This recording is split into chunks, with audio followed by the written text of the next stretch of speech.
Okay, welcome back to the workshop again. So I've been trying to get this bearing retainer off, and they tell you to chisel at it.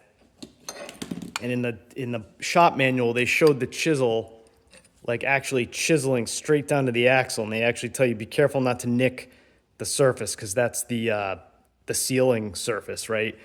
So I hammered on this thing for a while now until my hands were like buzzing.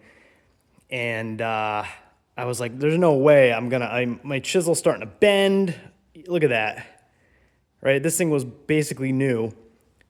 End's holding up okay, but it was barely making a dent in it. So like there's no way. So I started to make a couple notches. Then I'm like, well, let me put it on the drill press, drill a hole through it, which I did. It's not hardened. And then I just worked on the edge of the hole, chiseled through that, and now it's loose. Just like that. I tried everything. I was trying to put it in my shop press.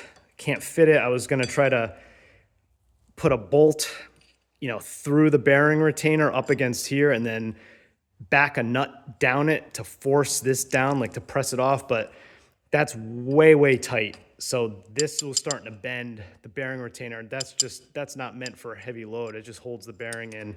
So I'm like, nope, don't want to warp that. But this worked. Drilled a couple holes, chiseled it out. So I'm on my way. Hope that tip helps. Thanks. Bye.